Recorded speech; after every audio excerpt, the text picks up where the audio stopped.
Good morning students. Today we will start with our new topic which is lipid metabolism. Okay. So what is lipid metabolism? Lipid metabolism is the process of synthesis or breakdown of lipid or fat in animal body. It is called lipid metabolism. What is lipid metabolism? The process of synthesis or breakdown of fat or lipid in animal body. It is called lipid metabolism. Okay. Lipid metabolism जो है, it also involve breakdown, synthesis and storage of fat or lipid in animal body. Okay, so two major forms of lipid or fat found in the animal body. One is triacylglycerol and another is cholesterol. Okay, and animal fats are obtained from mainly there are two sources of animal fat. One is from dietary sources, that means from food. From food we get fat or lipid content, and another is synthesizing in the body itself. Okay, the body के अंदर भी synthesize किया जाता है lipid को, and that process of synthesis of lipid is known as lipogenesis. Okay, next बात करते हैं हम लोग कि जो ह्यूमन बॉडी के अंदर हमने बताया कि दो इंपॉर्टेंट लिपिड होते हैं, one is triacylglycerol and another is cholesterol. अब हम लोग क्या करते हैं कि whenever we eat excess amount of food either in form of carbohydrate or in the form of protein, so excess amount of food get converted into fatty acid and stored as triacylglycerol. होता है ना कि जब कभी भी हम ज्यादा amount में खाना खाते हैं, मतलब हमारी बॉडी की रिक्वायरमेंट से ज्यादा अगर हम लोग खाना खा रहे हैं, चाहे वो किसी भी फॉर्म में हो, either it is in form of carbohydrate और in form of protein, we can say amino acids, तो ये जो एक्सेस अमाउंट ऑफ फूड होगा वो किस में कन्वर्ट होगा? फैटी एसिड में कन्वर्ट होगा. और ये जो फैटी एसिड है वो किस फॉर्म में स्टोर्ड होता है हमारी बॉडी के अंदर? It stored in form of triacylglycerol. तो ये जो लिपिड है वो मेनली दो इसके फंक्शन होते हैं. पहला फंक्शन होता है एनर्जी प्रोडक्शन में, यानी ये जो ट्राइएसाइलग्लिसरॉल है वो स्टोर्ड फॉर्म में रहता है हमारी बॉडी में और हमारे लिए एज अ फ्यूल काम करेगा और एनर्जी प्रोडक्शन में हेल्प करेगा. और दूसरा इंपॉर्टेंट कंपोनेंट जो लिपिड का फंक्शन है वो क्या होगा कि ये हमारी जो सेल मेम्ब्रेन है उसमें स्ट्रक्चरल कंपोनेंट के रूप में भी काम करता है. आपने देखा होगा कि 50% ऑफ पार्ट जो सेल मेम्ब्रेन है, प्लाज्मा मेम्ब्रेन है, उसका पार्ट क्या होता है? लिपिड की बाइलेयर पाई जाती है ना. तो ये structural as well as functional और act as a energy source, तो ये तीनों तरह से जो है लिपिड वो काम करेगा.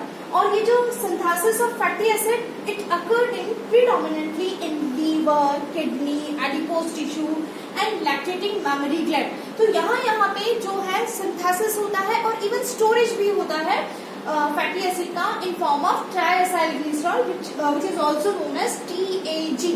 ओके, अब आप देखिए कि जो एंजाइम मशीनरी है, यानी हमने बोला कि लीवर, किडनी, एडिपोज टिश्यूज के अंदर लिपिड सिंथेसिस होता है, दैट मीन्स लाइपोजेनेसिस प्रोसेस होता है. तो इसके लिए जो एंजाइम मशीनरी है वो कहाँ पाई जाएगी? It is generally found in cytosomal fraction of cell. That means ये जो सेल है, किडनी सेल्स है, लीवर सेल्स हैं या एडिपोज टिश्यूज की सेल्स हैं, दैट मीन्स स्किन सेल्स जो हैं, उनके अंदर साइटोप्लाज्म के अंदर इस फैटी एसिड बायोसिंथेसिस की मशीनरी जो है, एंजाइमेटिक मशीनरी जो है वो पाई जाएगी. अब हम लोग बात करें कि what are the requirement for fatty acid biosynthesis, क्या क्या जरूरी होगा? तो यहाँ पे देखिए जो फैटी एसिड बायोसिंथेसिस है उसके लिए तीन बेसिक रिक्वायरमेंट होती है. One is acetyl coenzyme A जो कि कार्बन चेन प्रोवाइड करेगा.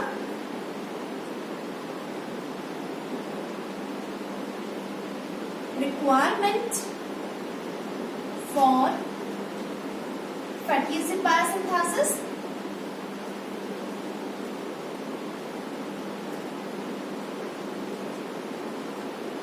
तो क्या क्या रिक्वायरमेंट है? One is acetyl coenzyme A, second is NADPH and third is ATP. Okay, तीन हमारी जो बेसिक है रिक्वायरमेंट है फैटी एसिड बायोसिंथेसिस के लिए. पहला हमें चाहिए acetyl coenzyme A, sorry, it is actually carbon source.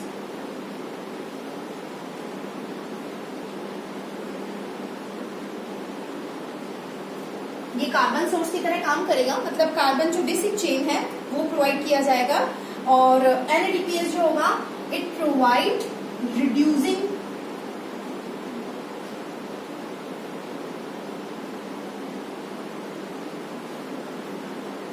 Equivalent, that means it is also source of ATP, ये भी एटीपी का सोर्स है और एटीपी जो है it supply energy. Okay, so there are three basic requirements for the biosynthesis of fatty acid. One is acetyl coenzyme A, another is NADPH, and the last one is ATP. Okay, so तीन basic requirement है fatty acid biosynthesis के लिए। अब हम लोग बात करते हैं कि fatty acid biosynthesis process जो है वो कैसे होता है, कौन कौन से steps जो हैं उसमें involve है। तो देखिए जो fatty acid biosynthesis process है it can be divided into three stages.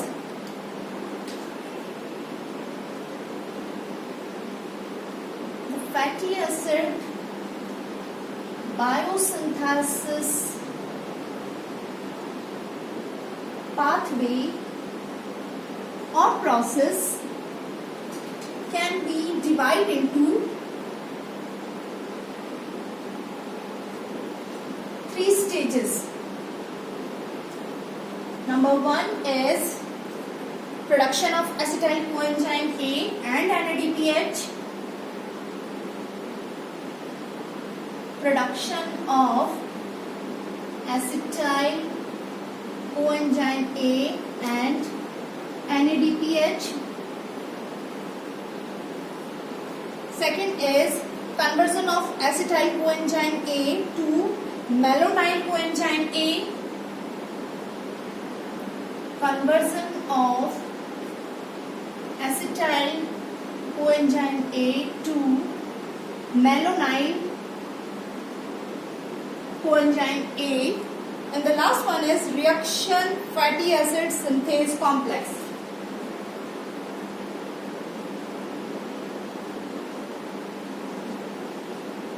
Fatty acid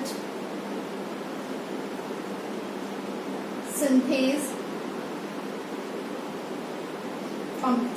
okay, so हम लोग क्या बात कर रहे हैं, लिपिड मेटाबॉलिज्म। लिपिड मेटाबॉलिज्म में दो प्रोसेस होंगे, पहला होगा फैटी एसिड का बायोसिंथेसिस होना और दूसरा होगा फैटी एसिड का डिग्रेडेशन होना, that means beta oxidation pathway. ठीक है, तो डिग्रेडेशन एंड सिंथेसिस ये दोनों प्रोसेस किसमें इन्वॉल्व होंगे, लिपिड मेटाबॉलिज्म के अंदर इन्वॉल्व होंगे। तो लिपिड मेटाबॉलिज्म जो है उसमें हम लोगों ने फैटी एसिड बायोसिंथेसिस को शुरू किया है। तो फैटी एसिड बायोसिंथेसिस की बेसिक रिक्वायरमेंट क्या होगी, पहली रिक्वायरमेंट होती है एसिटाइल कोएंजाइम ए, दूसरी रिक्वायरमेंट होगी NADPH और तीसरी रिक्वायरमेंट जो होगी वो होगी आपकी ATP यानी एनर्जी सोर्स के फॉर्म में। और ये जो फैटी एसिड बायोसिंथेसिस पाथवे है it can be divided into three different stages. One is production of acetyl coenzyme A and NADPH.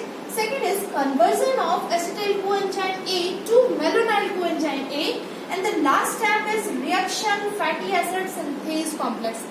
ठीक है, जो फैटी एसिड या लिपिड जो है वो ह्यूमन बीइंग में कौन से दो फॉर्म में पाया जाता है, it generally found in two form, one is triacyl glycerol and another is cholesterol. कहाँ स्टोर होता है ये फैटी एसिड का, जो ट्राइएसाइल ग्लिसरॉल का स्टोरेज होगा वो जनरली लीवर के अंदर पाया जाएगा या फिर किडनी के अंदर पाया जाएगा, एडिपोज टिश्यू के अंदर पाया जाएगा और इवन लैक्टेटिक मेमोरी ग्लैंड जो है वहां पे भी ट्राइएसाइल ग्लिसरॉल का स्टोरेज पाया जाता है। तो अब हम बात करते हैं हमारे पहले स्टेप के बारे में, फैटी एसिड बायोसिंथेसिस के, production of acetyl coenzyme A and NADPH। सो देखिए एसिटाइल कोएंजाइम ए, अगर आपको याद आ रहा हो थोड़ा सा, तो हमने जब क्रेब्स साइकिल देखा था तो एसिटाइल कोएंजाइम ए का प्रोडक्शन कहाँ हो रहा था, माइटोकॉन्ड्रिया के अंदर हो रहा था, है ना। किस तरह से हो रहा था अगर आपको याद हो तो पायरुवेट जो था, पायरुवेट कहाँ कन्वर्ट हो रहा था, एक लिंकेज स्टेप आ रहा था, ग्लाइकोलाइसिस और क्रेब्स साइकिल के बीच में हमारा एक लिंकेज स्टेप था। उस लिंकेज स्टेप के दौरान क्या किया जा रहा था, उस पायरुवेट को कन्वर्ट किया जा रहा था एसिटाइल कोएंजाइम ए के अंदर। That means this linkage step it is occur in mitochondria, तो that means production of acetyl coenzyme A it is also occur in mitochondria. तो माइटोकॉन्ड्रिया के अंदर एसिटाइल कोएंजाइम ए का प्रोडक्शन होगा, लेकिन माइटोकॉन्ड्रिया क्या है, इट इज सेल ऑर्गेनेल। तो माइटोकॉन्ड्रिया में एसिटाइल कोएंजाइम ए का निर्माण होने के बाद इसको बाहर भेजना जरूरी है, लेकिन एसिटाइल कोएंजाइम ए के को डायरेक्टली हम बाहर नहीं भेज सकते हैं। तो उस कंडीशन में क्या किया जाएगा, क्योंकि माइटोकॉन्ड्रिया की जो इनर मेम्ब्रेन है वो इम्परमिएबल होती है एसिटाइल कोएंजाइम ए के लिए, तो उस कंडीशन में क्या किया जाएगा, एसिटाइल कोएंजाइम ए जो है वो ऑक्सिलो एसीटेट के साथ मिलके सिट्रेट सिंथेज एंजाइम की प्रेजेंस में क्या बनाता है, सिट्रेट बनाता है और उस सिट्रेट को बाहर भेजा जाता है।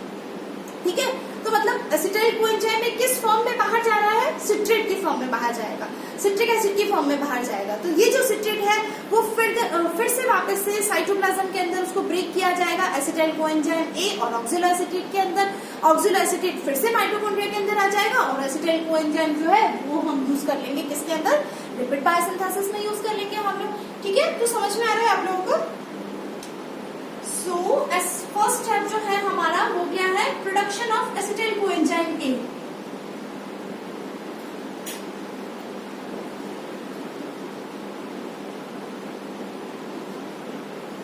This process occur in mitochondria. Acetyl coenzyme A production occur in mitochondria by oxidation of pyruvate and fatty acid.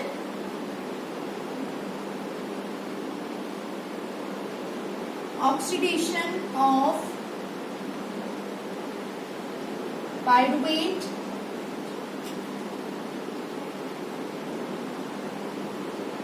and fatty acid। अगर आपको याद हो तो इस तरह से हुआ था, पायरुवेट जो था वो एसिटाइल कोएंजाइम ए में कन्वर्ट हो रहा था in the presence of pyruvate dehydrogenase complex।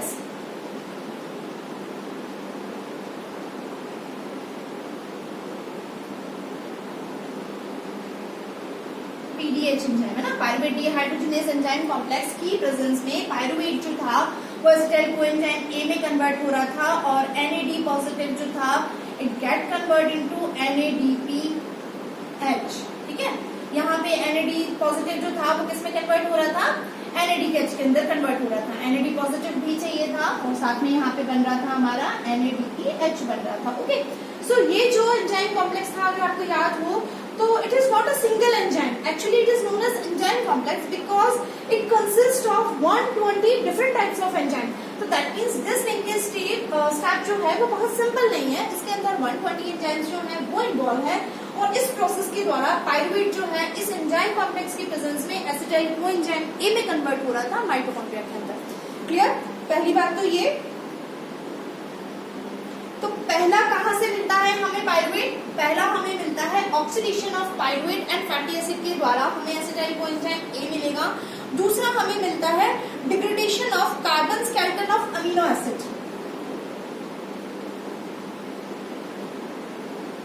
Degradation of carbon skeleton of amino acid.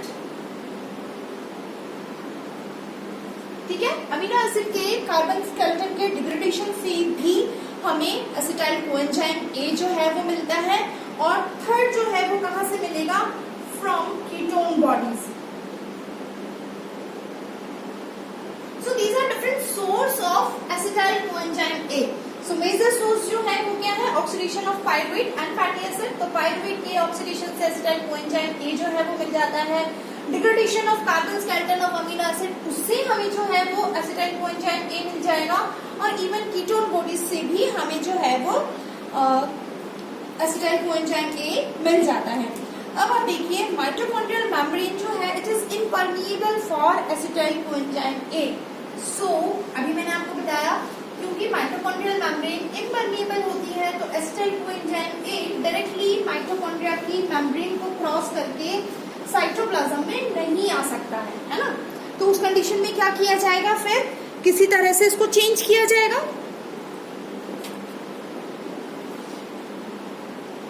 Okay, तो आज हम लोग यहाँ तक बात करते हैं। कल हम लोग बात करेंगे कि किस तरह से माइटोकॉन्ड्रियल मेम्ब्रेन से एसिटाइल कोएंजाइम ए को बाहर भेजा जाएगा और किस तरह से वापस से उसका प्रोडक्शन जो है यानी फैटी एसिड का सिंथेसिस जो है वो किया जाता है। तो आज आप यहाँ तक ही समझिए, आगे का प्रोसेस जो है वो हम लोग कल डिस्कस करेंगे। Thank you so much.